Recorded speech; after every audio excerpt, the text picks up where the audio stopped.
आज हम बात करने जा रहे हैं अपना सिविल प्रोसीजर कोड में नेक्स्ट लेक्चर जो है, नेक्स्ट टॉपिक है उसमें सूट बाय और अगेंस्ट माइनर, राइट। बहुत ध्यान से एग्ज़ाम में 5 मार्क्स का क्वेश्चन इस पर आता है कि भाई माइनर के अगेंस्ट में केस फाइल करना है या माइनर को केस फाइल करना है।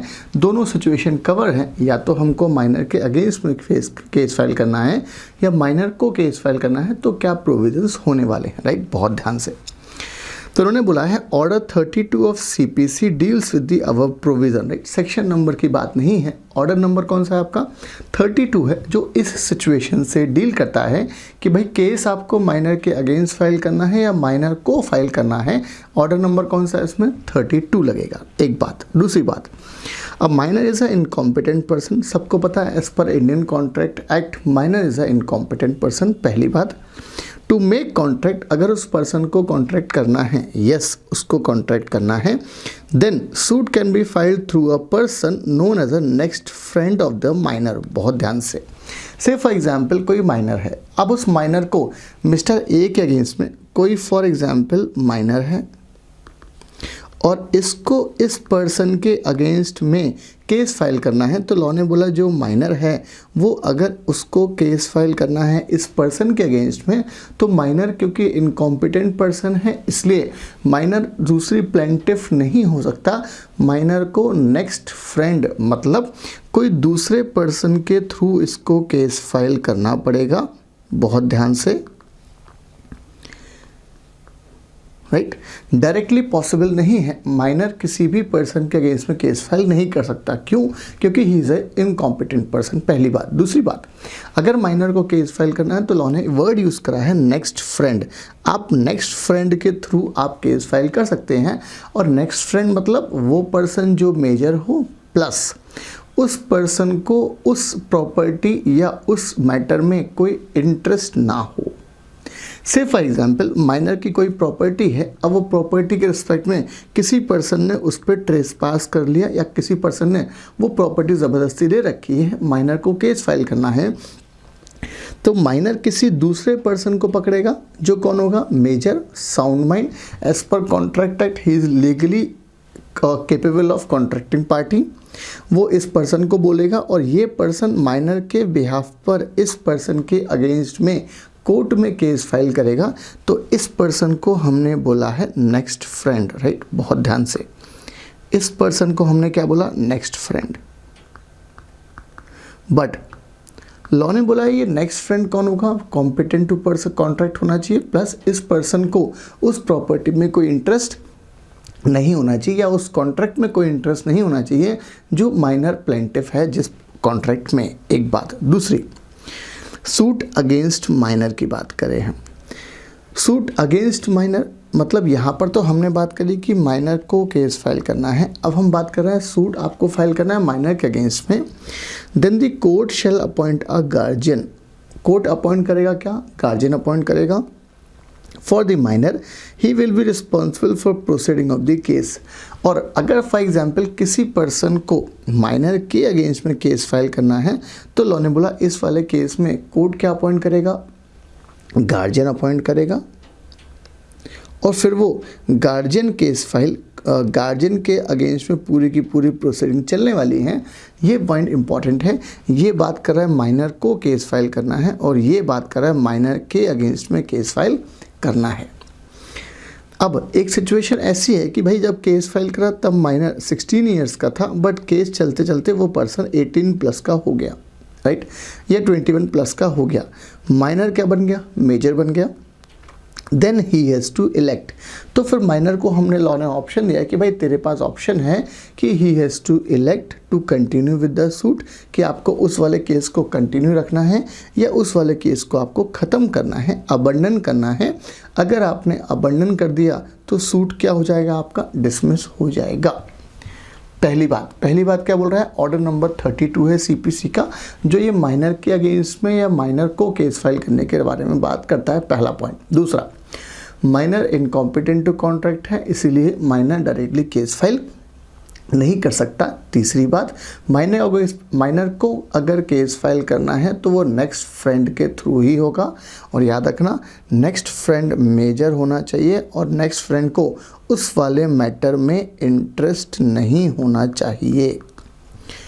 आगे, अगर माइनर के अगेंस्ट में केस फाइल करना है तो लॉ ने बोला कोर्ट अपॉइंट करेगा गार्जियन को और वो पूरी की पूरी कार्रवाई के लिए जिम्मेदार होगा। कौन? गार्जियन। अगर माइनर मेजर हो गया तो उसके बाद दो रास्ते हैं। पहला रास्ता, आप उस केस को कंटिन्यू रख सकते हैं या उस वाले केस को अबंडन कर सकते हैं, ख़त्म कर सकते हैं। अगर आपने अबंडन कर दिया तो सूट क्या हो जाएगा आपका? डिसमिस्ड। अब माइनर कौन होता है? तो उन्होंने बुलाया साहब माइनर वो होता है जिसकी उम्र कितनी है? 18 साल से कम है। एक बात। या अगर कोर्ट ने गार्जियन अपॉइंट करे हैं तो उस केस में कितना मानते हैं हम? 21 ईयर्स। मतलब यहाँ पर हम कब मानेंगे उसको? 21 ईयर्स। और यहाँ पर कितना मानेंगे उसको हम? 18 ईयर्स में मेजर। राइट। चलो, तो ये हमारे पास कौन सा वाला कंसेप्ट था? सूट बाय और अगेंस्ट माइनर, जो हमने बात करी है। ऑर्डर नंबर कौन सा है? 32 है। राइट। थ्योरेटिकल डिस्कशन करें, सूट बाय और अगेंस्ट कॉरपोरेशन और माइनर, कंपनी के अगेंस्ट में या माइनर के अगेंस्ट में? ध्यान से। सिग्नेचर और verification of pleading, order 29 rule 1 in suit by और अगेंस्ट अ कॉरपोरेशन। ये हमने बात करी है कि हमें किसी कंपनी को केस फाइल करना है या कंपनी के अगेंस्ट में केस फाइल करना है। Any pleading may be signed verified on behalf of the corporation by the secretary. कौन साइन करेगा केस की कार्रवाई के लिए पेपर्स को? सेक्रेटरी साइन करें। बाय एनी डायरेक्टर और other principal officer of the corporation who is liable to depose of the fact of the case. Right. जिस पर्सन को पता है, जिस पर्सन की जिम्मेदारी है, वो पर्सन कंपनी के बिहाफ पर वो डॉक्यूमेंट साइन करेगा केस कार्रवाई के लिए। सर्विस ऑफ समन, तो लॉ ने बोला फिर समन कैसे देना है आपको? ऑर्डर 29, ये हम बात कर रहे हैं कॉरपोरेशन के रिस्पेक्ट में, अभी माइनर के रिस्पेक्ट में बात नहीं करी है। Subject to any provision regulating service of process where the suit is against the corporation, अगर कंपनी के अगेंस्ट में है, the summon may be served on the secretary और डायरेक्टर और principal officer of the corporation और by leaving it or sending it by post address to the corporation at the registered office। पहला point क्या है? आप secretary के दे दो, आप सेक्रेटरी के ऊपर सर्व कर दो, कंपनी के डायरेक्टर के ऊपर या कॉरपोरेशन के ऊपर, या उसके रजिस्टर्ड ऑफिस से स्पीड पोस्ट भेज दो, रजिस्टर्ड पोस्ट। और if there is no registered office then at the place where the corporation carries on business. Right. अगर रजिस्टर्ड ऑफिस नहीं है तो जहाँ पर कॉरपोरेशन बिजनेस करता है उसकी हमने बात की है। Power of the court to require personal attendance, order number कौन सा है? 29 rule 3। The court may at any stage of the suit require the personal appearance of the secretary or any director or other principal officer of the corporation who may be answer material question relating to the suit। Right. हम किसी भी person को court बुला सकता है जो उन सवालों के जवाब दे पाए जो रेलिवेंट हो उस केस के लिए। फिजिकल अपीयरेंस की बात करी है। राइट। चले ध्यान से। तो हमने ओवरऑल ऑर्डर नंबर कौन सा है? ऑर्डर नंबर 29 है, जो बात करता है कॉरपोरेशन की।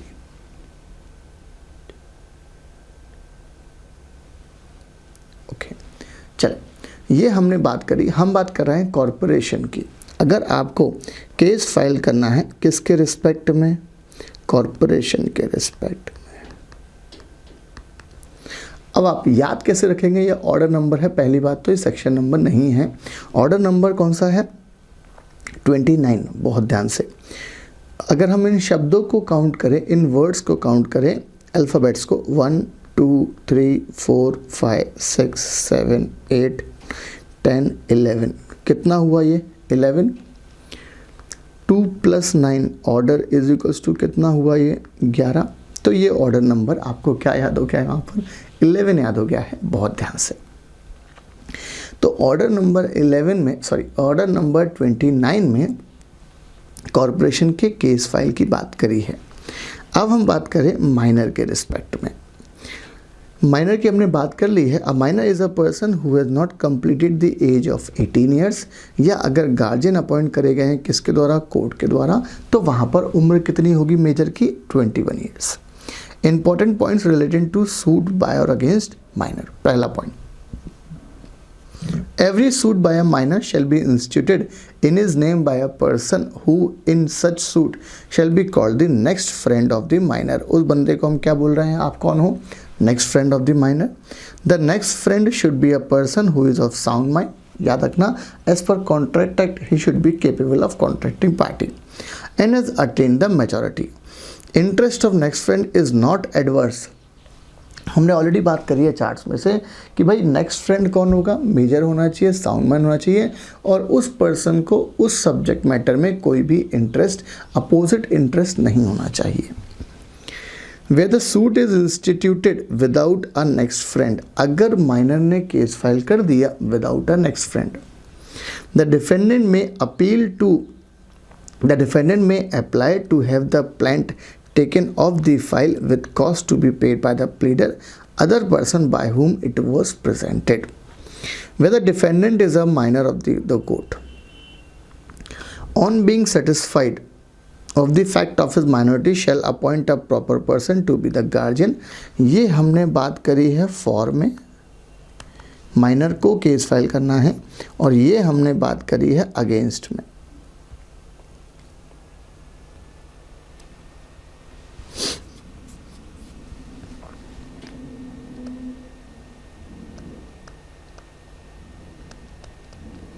ये हमने बात करी फॉर में, और ये हमने बात करी अगेंस्ट में। Where the defendant is a minor, the court on being satisfied of the fact of his minority shall appoint a proper person to be the guardian for the suit of such minor। An order for the appointment of guardian for the suit may be obtained upon application in the name or in behalf of the minor or by plaintiff। A person appointed as guardian for the suit of a minor shall, unless his appointment is terminated by the retirement। ध्यान से, ये हमने बात करी against में, अगर minor के against में केस फाइल करना है तो कंपलसरी गार्जियन का अपॉइंटमेंट होगा। अब गार्जियन का अपॉइंटमेंट होगा तो अगर इसका अपॉइंटमेंट को टर्मिनेट करना है बाय रिटायरमेंट, रिमूवल या death, continue as such throughout all the proceeding arising of the suit in any appellant or revisionary court, any proceeding in the execution of the decree। ध्यान से, लॉनेबल अगर ये disqualify हो गया तो बात हम छोड़ दें, वरना हर केस में फिर गार्जियन के अगेंस्ट में केस फाइल करेगा, मतलब माइनर के अगेंस्ट में बट गार्जियन प्रोसीडिंग में पार्ट होगा। Important point, when a minor attains majority, minor क्या हो गया, मेजर हो गया। when the minor plaintiff attains majority he may elect to proceed with the suit। दोनों ऑप्शन है, आप चाहो तो उस केस को कंटिन्यू रख सकते हैं, और एप्लीकेशन और इलेक्ट टू अबंडन इट, दोनों चीज़ें पॉसिबल हैं। If he elect the former course, अगर आपने बोला मैं कंटिन्यू रखना चाहता हूँ, he shall apply for a order discharging the next friend. अरे भाई नेक्स्ट फ्रेंड को भी डिस्चार्ज करो, अपने नाम पर केस कंटिन्यू करो। फिर आप for leave to proceed in his own name, खुद के नाम पर केस फाइल कंटिन्यू करेगा। Then the title of the suit will be corrected. If he elects to abandon the suit or application, he shall, if sole plaintiff or sole applicant applies for an order to dismiss the suit on repayment of the cost incurred by the defendant or opposite party। ध्यान से, ये हमने बात करी कि भाई जब minor क्या हो जाएगा, जब आपका मेजर हो जाएगा तब। बहुत ध्यान से, बहुत काम का प्रोविज़न था। चलिए नेक्स्ट कॉन्सेप्ट है हमारे पास, नेक्स्ट टॉपिक हमारे पास है, वो बात कर रहा है समरी प्रोसीजर की। राइट, बहुत ध्यान से, कॉरपोरेशन का ऑर्डर नंबर था 29 और माइनर का ऑर्डर नंबर था 32। राइट, चलो नेक्स्ट है हमारे पास, वो बात कर रहा है समरी प्रोसीजर की। नाम से लग रहा है कि कोई प्रोसीजर है, वो भी समरी है। समरी क्या होता है, शॉर्ट में निपटा देते हैं हम, उसको हम क्या बोलते हैं, समरी। चल, तो उन्होंने बोला ऑर्डर नंबर कौन सा है हमारे पास, 37 है सीपीसी का। Provide for the summary procedure in respect of certain suits. कुछ केसेस में, कुछ सब्जेक्ट मैटर में आपको ऑर्डर 37 में बोला है कि आप उन वाले ऑर्डर को समरी प्रोसीजर के थ्रू सॉल्व करवा लें फटाफट। Object is to present unreasonable obstruction by defendant who has no defence. इसका ऑब्जेक्ट क्या है कि भाई डिफेंडेंट फालतू टाइम पास करता है, वो चीज़ ना हो यहाँ पर। एक बात, it can be filed in 2 cases, suits relating to 4 के रिस्पेक्ट में और suit in which plaintiff seeks only to recover a debt. पहला, किस किस के रिस्पेक्ट में समरी प्रोसीजर में केस फाइल किया जा सकता है? ऑर्डर 37 में पहला प्रोमिसरी नोट की बात करी है, सेकंड बिल ऑफ एक्सचेंज की बात करी है, थर्ड चेक की बात करी है, फोर्थ हुंडीज की बात करी है। अगर हम एक शब्द में ख़त्म करें तो नेगोशिएबल इंस्ट्रूमेंट की बात करी है यहाँ पर। अरे भाई चेक बाउंस हो जाता है, वो सब चीज़ें यहीं आएंगी, राइट। अब समरी प्रोसीजर में पहला तो नेगोशिएबल इंस्ट्रूमेंट्स के बारे में आप अगर है मैटर तो समरी प्रोसीजर के थ्रू ट्रायल हो सकता है, एक बात। दूसरी, या ऐसा कोई केस जिसमें सिर्फ प्लेंटिफ को क्या रिकवर करना है? डेटर क्रेडिटर वाली बात है। In summary suit the defendant is not liable to defend the suit. Summary suit में डिफेंडेंट लायबल नहीं है आपका केस के लिए until he appears within 10 days from the date of summon। वो पर्सन को जब कब ऑब्लिगेशन है, कब आपको अपीयर करने का अधिकार है, कब आपको अपना डिफेंस देने का अधिकार है? लॉ ने बोला जब आपको समन मिला है उसके 10 दिन में आपने प्रेजेंट हुआ हो। However leave to defend is not allowed in below cases. इन 2 केसेस में आपको वो भी अधिकार नहीं है, डिफेंस देने का अधिकार नहीं है। Where the defence of the defendant is frivolous और वेक्टिशियस। आपका डिफेंस में कोई लॉजिक ही नहीं है साहब, कोई सिचुएशन नहीं है, आप फालतू कुछ भी बोल रहे हो।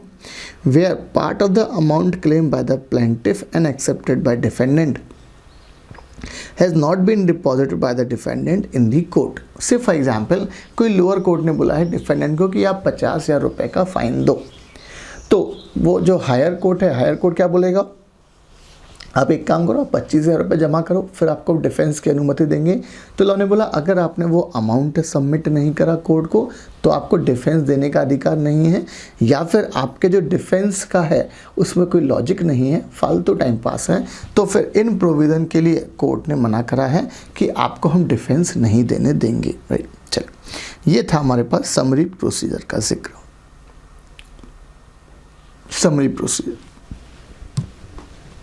To which classes of suits summary procedure apply? When can defendant leave to apply? ध्यान से, a procedure by way of summary suits apply to cases upon negotiable instrument की बात कर दी है, where the plaintiff desires to proceed under the provision of order number कौन सा है? 37 की बात। Order 37 provides for the summary procedure in respect of certain specific matter ही यहाँ पर डील होंगे, सारे के सारे मैटर डील नहीं होंगे। या हम एक शब्द में ख़त्म करें, जहाँ पर पैसा इन्वॉल्व है, जहाँ मनी इन्वॉल्व है, वो मैटर ये डील होंगे। भावनाओं वाले केस हैं वो यहाँ पर केस नहीं आएंगे। The object is to prevent unreasonable obstruction by the defendant. The rule for summary procedure are as follows. The rule of summary procedure are applicable to the following court: High Court, City Civil Court, Small Court, तीनों court की बात कर दी, मतलब civil court. The High Court may restrict the operation of Order 37 by issuing a notification in the official gazette. High court का power है कि आप ऑर्डर 37 की एप्लीकेशन को, एप्लीकेबिलिटी को रोक सकते हैं। The debt or the liquidated demand in money payable by the defendant should arise on a written contract or an enactment or a guarantee। मतलब कहीं पर उस पर्सन की लाइबिलिटी आती हो पे करने के लिए तो वो अमाउंट देगा। Institution of summary suit. Such suit may be instituted by presenting a plaint containing the following essential: a specific advertisement to the effect that the suit is filed under this order। Specifically आपको लिखना पड़ेगा जब आप वहाँ पर case file करने जा रहे हैं कि भाई ऑर्डर 37 में हम केस फाइल कर रहे हैं। That no relief which does not fall within the ambit of the rule have been claim, हमने और कोई रिलीफ क्लेम नहीं करी है।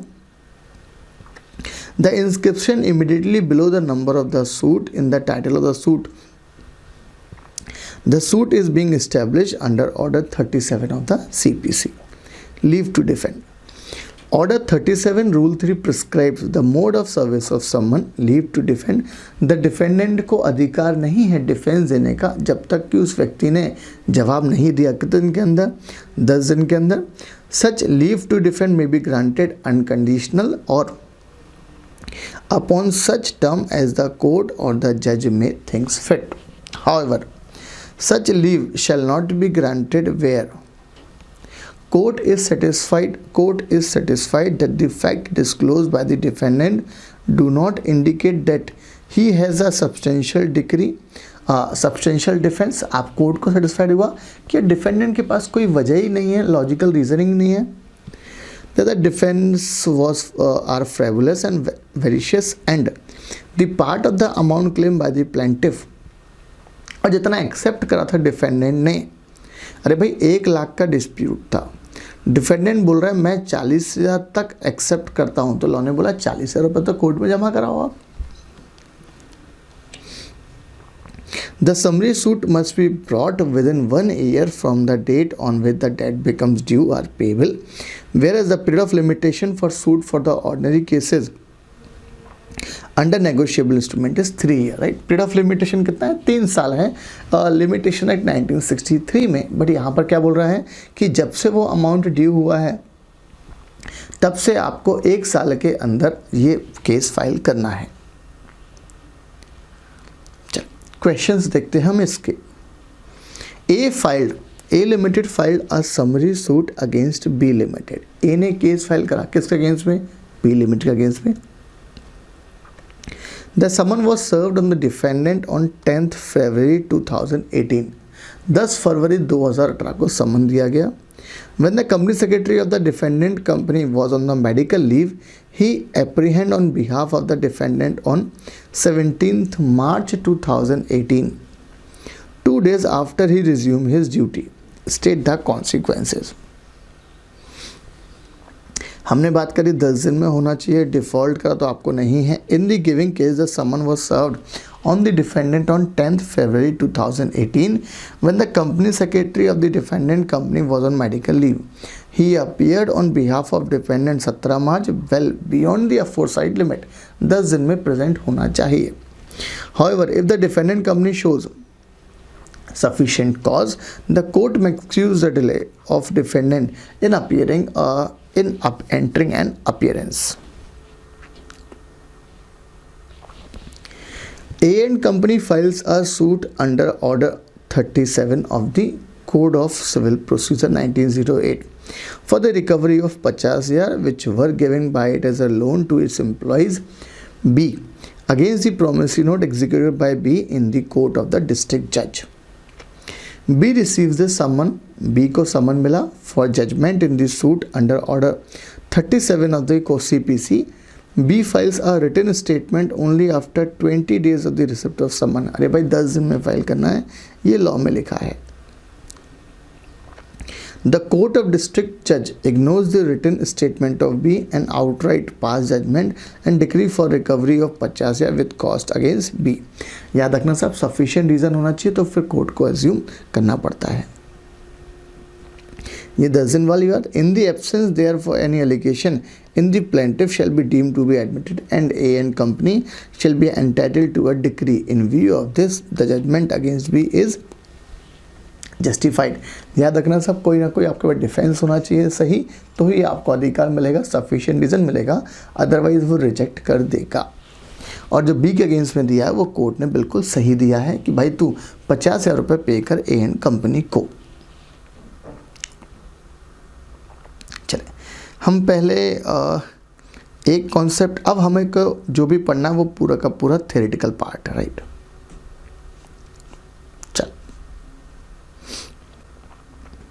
Institution of procedure relating to suit, कैसे केस फाइल करते हैं हम वो बात कर रहे हैं। Suit ordinarily in a civil action started by presenting a plaint, आपको प्लेंट देना पड़ता है डुप्लीकेट 2 कॉपी में to the court containing concise statement of the material facts रहेगा केस में, on which the party pleading rule relief for his claim, उनके base पर, मतलब ये हुआ हमारा कॉज ऑफ एक्शन, राइट, और डिफेंस। In every plaint the fact must be prove by an affidavit, compulsory affidavit होना चाहिए।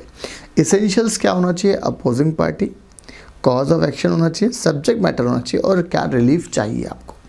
ये किसी भी केस के 4 पार्ट होते हैं, 4 अभिन्न अंग होते हैं। Content of suit, the plaintiff consist of a heading, the plaint consist of a heading and title, किस सेक्शन में, कौन से एक्ट में आ रहा है वो सब रहेगा। The body of the plaint and the relief claim, 4 part, सब heading, title, body of the plaint and relief claimed. Filing of suit, every suit shall be instituted in the court of lowest grade, सबसे पहले केस कहाँ लगाना है आपको, lowest grade में, section number 15 of CPC का। कॉम्पिटेंट टू ट्राई, प्रोवाइडेड वो कोर्ट को अधिकार होना चाहिए वो केस को सुनने का। As to be determined with regard to the subject matter being either immovable, movable property or to the place of adop or a business of the defendant. ये तो हमने बात करी कि भाई कोर्ट में अगर केस फाइल लगाना है तो क्या क्या इसेंशियल्स होना चाहिए, ध्यान रखना एग्जाम के हिसाब से इंपॉर्टेंट क्वेश्चन हो सकता है। एक और कभी हमारे मॉड्यूल में कवर हुआ करता था, write a short note on misjoinder of parties, where more than one person joined in one suit as plaintiff or defendant, मतलब joint parties, in whom or against whom any right to relief does not arise and against whom separate suits are brought. It is the case of misjoinder of application. To avoid such misjoinder, 2 factors are essential. The right to relief must arise out of the same act, transaction bought by the plaintiff or against the defendant, same transaction होना चाहिए सबका। There is a common question of law or fact. The court does not require that all the question of law or fact should be common to all the party. It is sufficient that if it is a one common question. Misjoinder of cause of action. If the plaintiff are not jointly interested in all the cause of action, there is a misjoinder of cause of action. All objection regarding misjoinder of parties or of cause of action should be taken at the first hearing of the suit. Court उसको सुनता है first hearing में, before the settlement of the causes unless the ground for objection had been subsequently arisen. A suit is dismissed on the technical ground of misjoinder of parties. Thereafter the defect is remedied and the suit is filed again. In the given case, the earlier suit was dismissed on the technical ground of misjoinder of parties and thereafter the defendant were remedied. फिर से case file करा, the suit will not be affected by the principle of res judicata. res judicata section number 11 में था, right, हम बात कर चुके हैं पहले। As the earlier suit was not decided on merits of the court. अब कुछ इंपॉर्टेंट स्टेजेस होती हैं कोर्ट की कार्यवाही में, बहुत ध्यान से, important stages in proceeding of the suit, right, बहुत ध्यान से। When the suit has been duly instituted, अगर आपने केस फाइल कर दिया तो कोर्ट क्या करेगा, इशू करेगा समन डिफेंडेंट को कि आओ भाई अपीयर हो फिजिकल प्रेजेंस, और जो सामने वाले ने मांगा है उसके रिस्पेक्ट में जवाब दो। To file the written statement of his defence if any, कितने दिन के अंदर, 30 दिन के अंदर आपको जवाब देना है। सूट फाइल करा, प्लेंटिफ ने कोर्ट के सामने गया, कोर्ट ने ऑर्डर इशू करा समन डिफेंडेंट को कि भाई जवाब दो 30 दिन में। No summon is to be issued when the defendant, अगर डिफेंडेंट प्लेंटिफ के टाइम पे प्रेजेंट हो गया, प्लेंट के टाइम पे, और प्लेंटिफ का क्लेम एडमिट कर लिया, तो फिर कोई भी समन इशू नहीं करना है। If the defendant fails to file the written statement within the prescribed period of 30 days, he is allowed to file the same on such other days as specified by the court for reasons to be recorded in writing but not later than 90 days from the date of summon. मतलब हमने ये 30 दिन को extend कर दिया 90 days तक। The defendant may appear in person, वो बंदा खुद आ जाए या कोई ड्यूली इंस्ट्रक्टेड प्लीडर और by a pleader accompanied by some person to be able to answer all the material question. मतलब ये हम बात कर रहे हैं रिप्रेजेंटेटिव की, मतलब वकील साहब को ले जाओ। Every summon must be sign by the जज, कौन साइन करेगा? जज साइन करेगा या कोई कोर्ट का पर्सन है वो साइन करेगा। If the requirement of personal appearance of the defendant or a plaintiff is failed by the court, then वो ऑर्डर करेगा कि आपकी अपीयरेंस के लिए the summon must contain a direction that it is for the settlement of issue only and for the final disposal of the suit. लिखा रहेगा भाई जो भी आपके बीच में विवाद है उसको समाधान करने के लिए। Every summon must be accompanied by the copy of plaint, हर समन के साथ में कॉपी ऑफ प्लेंट जाएगी कि आपने प्लेंटिफ ने ये चीज़ें बोली हैं और ये चीज़ें मांगा है। Where no date is fix for the appearance of the defendant, अगर कोई तारीख फिक्स नहीं है, the court has no power to dismiss the suit in default, तो फिर कोर्ट को पावर नहीं है कि आप डिसमिस कर दें। The summon must also state that the defendant is to produce all the document in his possession, जो भी डॉक्यूमेंट आपके पास में है वो आपको सारे के सारे देने पड़ेंगे। और समन कैसे जाएगा डिफेंडेंट के पास? The ordinary mode of service of summon that is direct service is by delivery or tendering a copy of it sign by the जज or the competent officer of the court to the person summon, इधर personally दे के जाए or his agent या any adult male or female member of his family against signature obtained in acknowledgement of the service. कोई भी male member या female member senior, आप उनके भी केस साइन ले सकते हैं। As a company secretary prepare a note for MD of the company explaining provision relating to delivery of summon as contained in CPC. Delivery of summon rule 5 है, order number 5 है, rule 9 है। Where the defendant reside within the jurisdiction of the court, सब जिस district में case file किया गया है उसी डिस्ट्रिक्ट में वो डिफेंडेंट रहता है। In which the suit is instituted or is agent resident within that jurisdiction who is empowered to accept the service of summon, जिसको अधिकार है। Then the summon shall unless the court otherwise direct, court ने अगर और कोई तरीका बोला है तो be delivered or sent either to the proper officer who may be the officer of the court, वो ले जाएगा उसको, other than that in which suit is instituted to be served by him one of his subordinate or to the courier services as approved by the court. The service of summon may be made by delivering or transmitting a copy thereof by registered post acknowledgement due, भाई registered post से ही जाता है वो proper डाक stamp वगैरह लगाकर। Address to the defendant or his agent empowered to accept the service or by speed post or by such courier services as approved by the High Court or by the court referred to in sub-rule 1.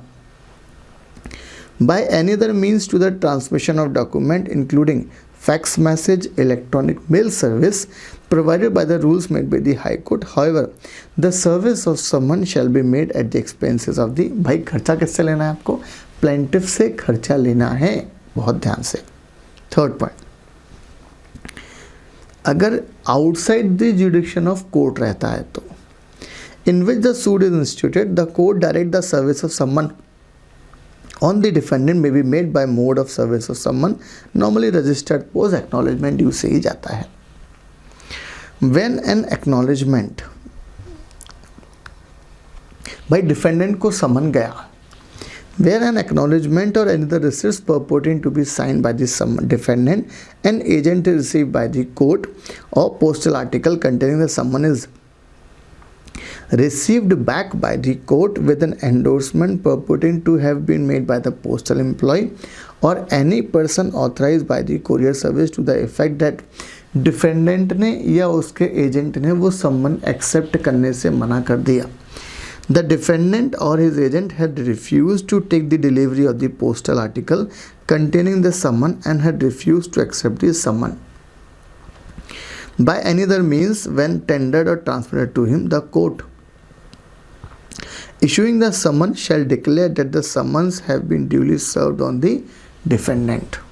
However, where the summon was properly addressed, prepaid, duly sent by registered post acknowledgement due, the declaration shall be made notwithstanding the fact that the acknowledgement have been lost or mislaid for any other reason he has not been received by the court within 30 days from the date of issue of summon. Properly address है, आपने डाक ticket proper लगाया है, properly भेजा है किसको, उसको. The declaration shall be made not withstanding the fact. खो गया हो, कुछ भी हुआ हो, 30 दिन में हो गए सम्मन जाने से, सम्मन की डेट से, तो कोर्ट उसको डीम टू बी रिसीव मान लेगा. Against of defendant. Fifth point, where the court is satisfied that there is a reason to believe that the person summoned is keeping out of the way for the purpose of avoiding service. अगर court को लग गया कि यार जिस party को, defendant को हम ये नोटिस समन भेज रहे हैं वो उससे बच रहा है, छुपा रहा है अपने आप को, or that for any other reason the summon cannot be served in the ordinary way, the court shall order the service of summon to be served by affixing a copy thereof in some conspicuous place. आपके घर के बाहर चस्पा कर देगा, चिपका के आ जाएगा. In the courthouse also upon some conspicuous place of the house in which the person summoned is known to have last resided or carried on the business or personally worked for gain.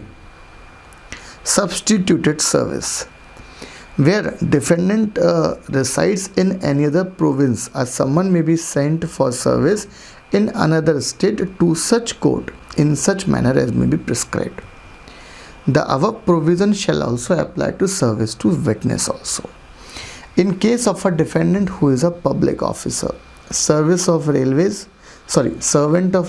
local authority, the court may, if more convenient, send the service summon to the head of the office in which he is employed. मतलब अगर वो person public officer है तो उसके head को दे दो कि भाई अपने एम्प्लॉय को ये दे देना. चले, service on summon on corporation हम ऑलरेडी बात कर चुके हैं, इन पे दे दो आप, डायरेक्टर सेक्रेटरी वगैरह पे दे दो. Service on partnership firm upon one or more partners, या फिर जहाँ पर प्रिंसिपल प्लेस है पार्टनरशिप बिजनेस कैरी करते हैं वहाँ पर. Where the partnership has been dissolved the summon shall be served upon every person who is sought to make liable.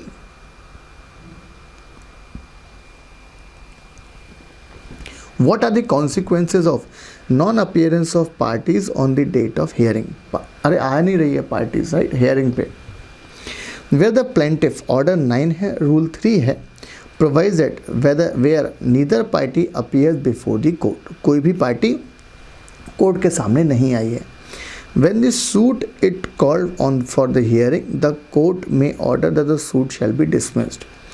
Where the plaintiff appears, plaintiff आया, defendant does not come before the court, defendant नहीं आया. In spite of due service of someone, in such case the court may proceed against the defendant ex party. भैया defendant आ ही नहीं रहा है तो हम defendant के अगेंस्ट में एक्स पार्टी स्टार्ट कर देंगे, मतलब favour of plaintiff.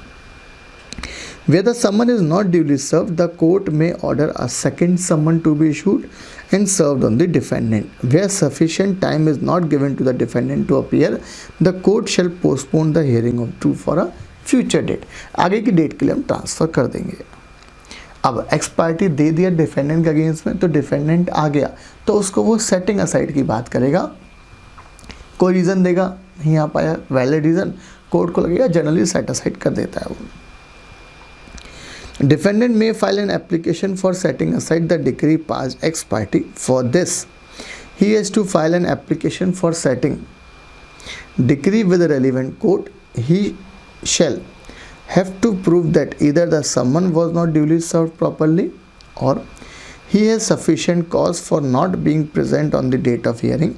Upon being satisfied by this explanation, the court shall set aside the decree and continue with the proceeding. Where the defendant appears and the plaintiff does not appear, defendant आ गया but जिसने case लगाया वही नहीं आता है. In such case, the court shall make an order that the suit is dismissed on account of default of the plaintiff unless the defendant admit that the claim of the plaintiff and part thereof, in which case the court shall pass a decree in favor of the plaintiff. सब plaintiff के favor में decree pass कर देगा with the admission of the defendant and shall dismiss the suit to the extent of remainder. मतलब अगर 1 लाख रुपए लेना है बट 50,000 रुपये के लिए तैयार है या क्लेम एक्सेप्ट कर लिया डिफेंडेंट ने, तो फिर वो सूट डिसमिस हो जाएगा और आपके प्लेंटिफ के फेवर में डिसीजन आ जाएगा. Where one or more of the several plaintiff do not appear, एक से ज़्यादा प्लेंटिफ है, अपीयर नहीं हो रहा है, ज्वाइंट एप्लीकेशन है. At the instance of plaintiff or plaintiff the court may permit the suit to be proceeded in the same way as if all plaintiff were present. हम तो यही मानेंगे कि सारे के सारे प्लेंटिफ प्रेजेंट हैं. Where one or more of the several defendant do not appear the court shall proceed with the suit, जैसे कि सारे के सारे प्रेजेंट हैं. State the remedies available to defendant if an ex parte is passed against him. अगर आपके against में x party order pass कर दिया गया है, define ex parte decree. Where the plaintiff appears, plaintiff आ रहा है, डिफेंडेंट नहीं आ रहा है, in spite of due service of summon the court में proceed against the defendant ex parte. Ex parte is a decree pass against the defendant in absentia, मतलब absence of defendant. Despite service of summon, आपको सब भेजा नहीं आया. Where on the date of the hearing only plaintiff does and the defendant does not appear, the court may hear the suit ex parte and pass a decree against the defendant. Defendant के फार पे 4 remedy हैं. He may file an appeal against the ex parte, appeal file कर they hire court में. He may file an application for review, review के लिए, पहले review के लिए फाइल करता है वो कि भाई आप ही एक बार हमको मौका दे दें, ये रीज़न था. He may apply for setting aside the ex parte. A suit can also be filed to set aside an ex parte decree obtained by fraud, but no suit shall lie for the non-service of. आप ये बोलकर ex parte नहीं cancel नहीं कर सकते कि sir मुझे सम्मन ही नहीं मिला. What do you understand by the term affidavit? Affidavit से आप क्या समझते हैं? State the circumstances in which affidavit can be used under the provision of CPC 1908. An affidavit is a written statement of the deponent on oath duly affirmed before any court or magistrate or any oath commissioner appointed by the court before the notary public. An affidavit can be used in the following cases. पहला, the court may at any time on its own motion or an application of the party order that any fact may be proved by affidavit. कोई fact को आप affidavit से prove करें. Where it appears to the court that either party bona fide, where it appears to the court that either party bona fide desires of producing of a witness for cross examination, then such witness को आप produce कर सकते हैं. An order shall not be made authorizing the evidence of such witness to be given by affidavit. Upon application by a party, evidence of witness may be given on affidavit, but the court may at the instance of either party order the deponent to attend the court for cross examination unless he is exempted from personal appearance. Affidavits are confined to such facts as the deponent is able to of his knowledge to prove except on interlocutory application. और फिर आपके सामने कुछ कुछ objective questions हैं आपके पास में, correct incorrect और फिल इन द ब्लैंक्स हैं जो आपको वो यूज़ करने में काम में आएंगी. जैसे कि a person in his favour a decree has been pass, जिस पर्सन के फेवर में डिक्री पास होते हैं उसको हम डिक्री होल्डर बोलते हैं. और याद करो फर्स्ट लेक्चर में बात की थी, डिक्री होल्डर कहाँ मेंशन है? 2-3 में मेंशन है. The reference may be made by the subordinate court to the, reference किसको देना है आपको? सुपीरियर कोर्ट को देना है या हाई कोर्ट को देना है.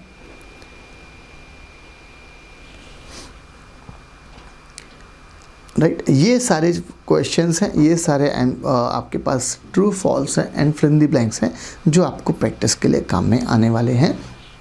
तो यहाँ तक हमने पूरा का पूरा हमारा civil procedure code with an number of questions हमने प्रैक्टिकल वाले डिस्कस किए हैं, राइट। चलो, थैंक यू।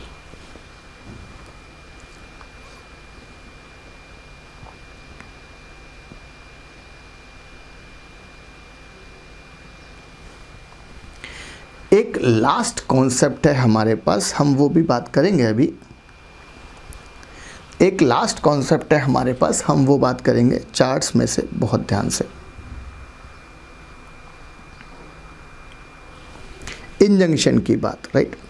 इंजंक्शन एक्चुअल में होता क्या है, हम वो बात करें। इंजंक्शन मतलब kind of stay order is a judicial process by which one that has invaded or threaten to invade the right of the other is restrain from continuing. आपको हम ये चीज़ मना कर रहे हैं।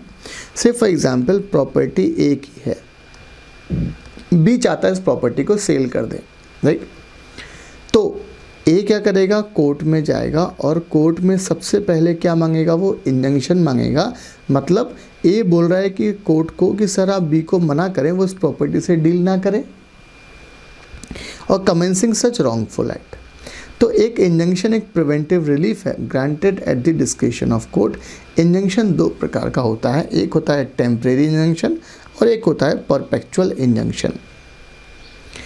Temporary injunction is regulated by order 39 of CPC। Temporary injunction is such it is continue until a specified time lapse हो गया या फर्दर ऑर्डर आ गया। It may be granted eight any stage of the suit. और perpetual मतलब permanent injunction is regulated by section 38 of the Specific Relief Act 1963. A perpetual injunction can only be granted by a decree or upon the merits of the case. In this injunction the defendant is permanently restrained, हम हमेशा के लिए उसको मना कर देते हैं, from doing any act which is against the right of the plaintiff, right। ध्यान से, ये हमारे पास इंजंक्शन का कंसेप्ट है। एक है हमारे पास टेम्परेरी इंजंक्शन और एक कौन सा है, परमानेंट इंजंक्शन। तो विद दिस हमने पूरा का पूरा सिविल प्रोसीजर कोड ए से लेकर जेड तक पूरा का पूरा ख़त्म कर लिया है। हमने बहुत सारे क्वेश्चंस भी देखे हैं जो एग्जामिनेशंस में आए हैं, राइट। चलिए, थैंक यू।